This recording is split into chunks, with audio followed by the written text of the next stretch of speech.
السلام عليكم ورحمة الله وبركاته يا خوتي المتقاعدين والمتقاعدات. ربي يطول في أعماركم ويعطيكم الصحة والعافية. اليوم جبت لكم موضوع مهم بزاف، موضوع راه يمس حياتكم اليومية، يمس جيوبكم، ويمس حتى مستقبل عائلاتكم.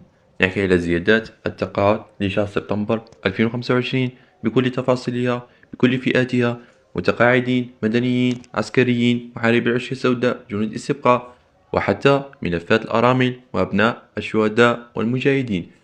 تابعوا معي الفيديو للآخر وتعرفوا الجديد وتعرفوا كلش، لأن هذا الفيديو مهم بزاف جدا جدا لفئة المتقاعدين، سيرتو متقاعد مدني وعسكري.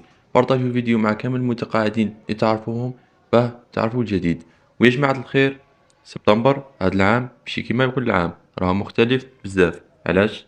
لأنه في قرارات جديدة صدرت من الدولة ومن رئاسة الجمهورية بالذات، ومن رئيس الجمهورية عبد المجيد تبون، تقول بخصوص معاشات التقاعد. الناس راهي تستنى باش تعرف قداش الزيادة تكون، واش معناتها دمج تثمين مع الزيادات الاستثنائية، واش من فئات راح يشملها القرار. وكما العادة السؤال الأهم: كي تدخل الزيادة في الحساب شحال تدخل؟ نبداو بالزيادات الاستثنائية زائد التثمين السنوي. قبل ما نروح للتفاصيل لازم نفهموا واش الفرق بين التثمين والزيادة الاستثنائية. التثمين السنوي هذا راه إجراء عادي كل عام في ماي أو جوان، يرفعوا نسبة من 3% حتى 7% حسب الشرائح.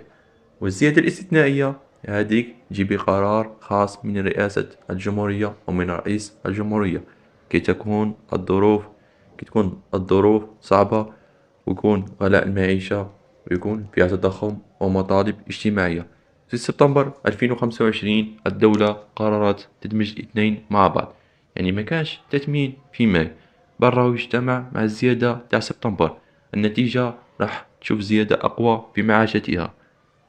وحسب القرارات الرسمية النسب المقررة راح تكون تقريبا: المتقاعدين أصحاب المعاشات الصغيرة أقل من 30 ألف دينار جزائري زيادة بقدر 12% حتى 15%، والمعاشات المتوسطة بين 30 و50 ألف دينار جزائري زيادة حوالي 10%، والمعاشات الكبيرة فوق 50 ألف زيادة بين 5 و7%.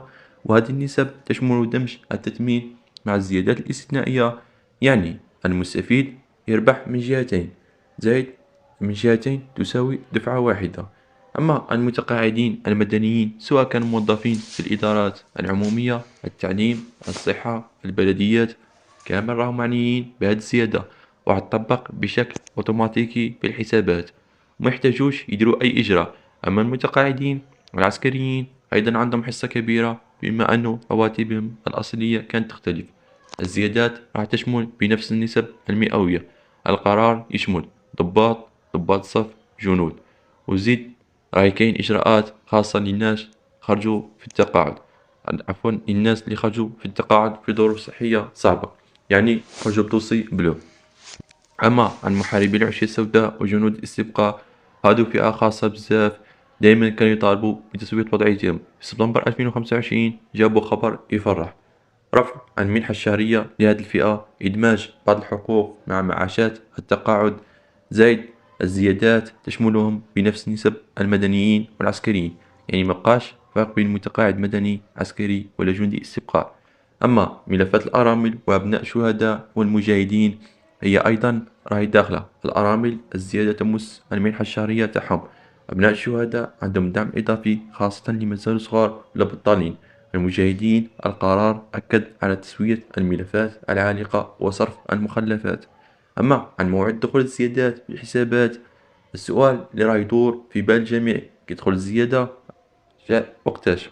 الجواب الرسمي: الزيادات تدخل في شهر سبتمبر 2025، وبالضبط 15 سبتمبر 2025.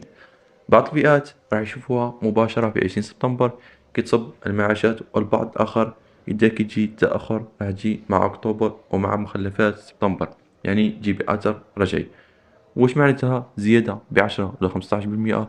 المتقاعد اللي كان يدي 25 يولي يدي 30، اللي كان يدي 40 يولي يدي 44 ألف دينار جزائري، واللي كان يدي 70 ألف يولي يدي 73 ألف دينار جزائري. أكيد الغلاء راه كبير، بس على الأقل هذه الزيادة تعطي شوية أكسجين للمتقاعدين. ولازم نتذكروا يا جماعة الخير عن اليوتيوب كي نحطوا فيه محتوى كيما هذا يكون محتوى حصري بصوتي أنا ومجهودي الخاص، لا صور مسروقة لا فيديوهات مسروقة. هكذا نلتزموا بالقوانين ونقعد نمدوا معلومات صحيحة للمتقاعدين يستناو منا الحقيقة. إذا يا خوتي زيادة سبتمبر 2025 راهي تشمل المدني العسكري محاربي العشية السوداء جنود الاستبقاء الأرامل أبناء الشهداء والمجاهدين والفئات الخاصة، وتكون بنسب مختلفة حسب الشرائح، والموعد الرسمي هو سبتمبر بإذن الله. ربي يبارك فيكم، ونتمنى هاد الزيادات تجيب راحة شوية وتخفف عليكم من أعباء الحياة، وإن شاء الله تفرحوا بها مع أولادكم أو أحفادكم، وتفرحوا بالدخول المدرسي تاعهم.